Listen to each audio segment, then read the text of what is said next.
Hey guys, so today you and I are going to talk about morals. So let's get into it. So the question in question was, "Hi Frederick, I have a question.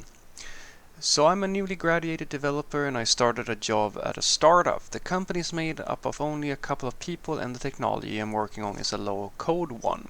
I took the job because I'm struggling financially and it pays quite well. However, I think that by taking the job I'm hindering my coding abilities and in doing so I'm ruining my progress as a developer.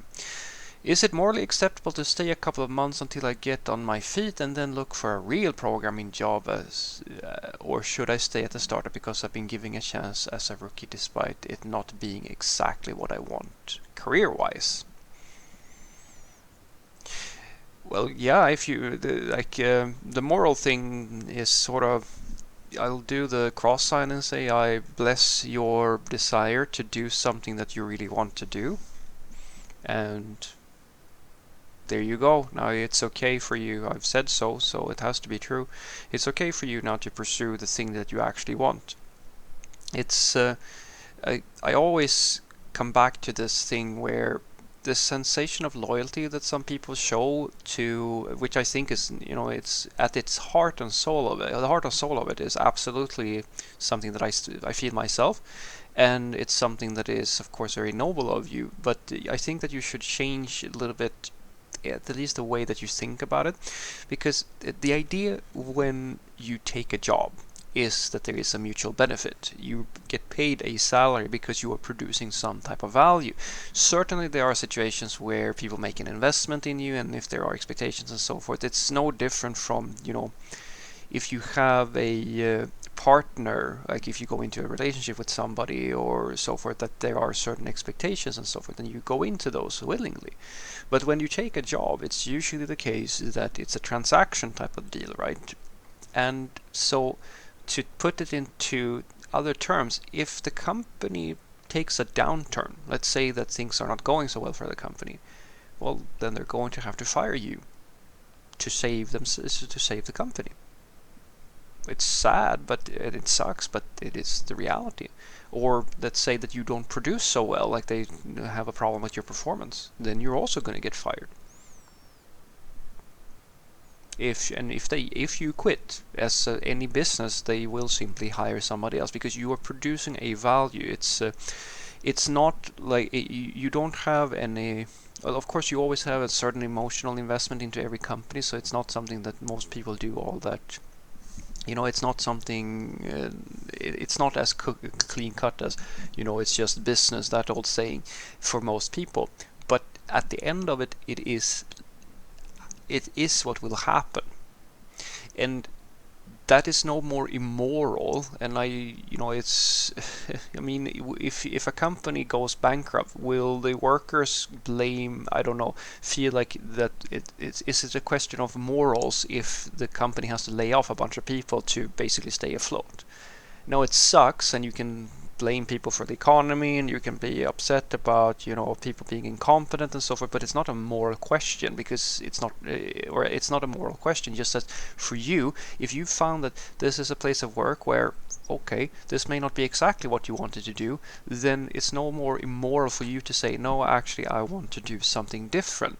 And that happens on a daily basis. I could think about it this way, guys. Do you think that the people who run McDonald's think that all of their employees are just there to stay forever, or do they look at this as like a transitional relationship?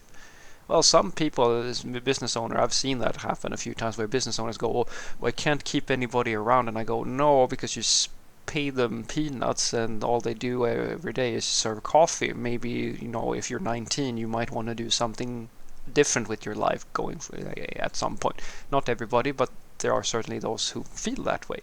And that is not as I said, it's not a moral question. It's really nothing weird about it.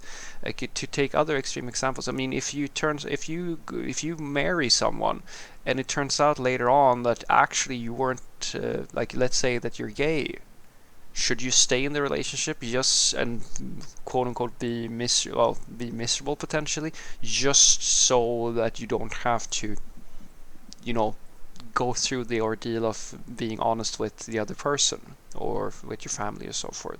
Or if you take on, as I said, if you take on a job where you don't really like working there, should you sacrifice your own happiness so that somebody else doesn't have to deal with simply hiring somebody else? Because that is in essence what you're asking me. I definitely think that if you feel as if this is not the place of work for you, especially if if you're doing low code things and so forth, then there's nothing weird about it, because as I said, this is a transaction. And it doesn't feel that way to you, but it is what it is actually that simple. So as long as you are doing well and you're producing code and they're paying you and so forth, then you're basically fulfilling the contract.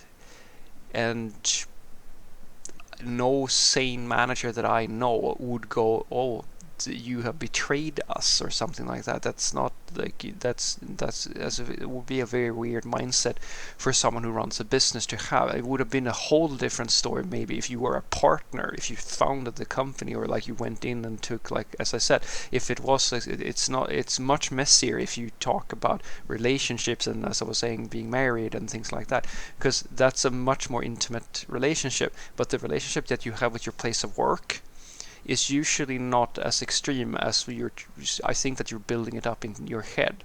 And I think that if you do decide to go somewhere else, it's very likely that your company will understand, like your boss will understand, because as I was saying, the choice to do what you feel is right when you have acted in good faith everybody would do it in your situation. Even your boss, as I was saying, they would get rid of you, or they would change jobs if they don't if they don't want to keep on doing this, they're going to sell the company, as an example. So what I want you to take away from this is that yes, you have my blessing to go and find happiness, because it's not really a moral question whether or not you should stay in a company and when you're struggling financially, or the one way or the other. Because as I've said, when you have a job, guys, it is not the same thing as having an intimate relationship with someone, or so forth and so forth. There is certainly it's a good trait that you have a sense of loyalty and honor and and virtues and so forth. But you can't let that go to the extreme. Just as I took with my example of being gay, or figuring out that later in your life, or figuring out that you have a friend you don't really like, or so forth and so forth. People change over time, guys. We have different goals, we have different ambitions, and sometimes it sucks that we just have these temporary situations where you might stay in a company a very short time, or you might go and have a fling with someone, and then it turns out that you didn't really like them all that much, or vice versa. These are not moral questions, it's the human experience. We can't possibly be the same people forever and just go and suffer so that we don't have to deal with something that feels a little bit iffy. And you basically saying that, well, actually I don't want to do this thing for all that long, but right now I need this job, is nothing weird. It's like a poor person having to steal food. They probably don't want to, but they have to survive, and they probably would not do so if they had a different life situation. And you're in the same boat. Just as your manager would have to fire you if you couldn't meet expectations, even if they really like you. So don't try to try to avoid making this into a bigger topic than it probably is. Have a great day.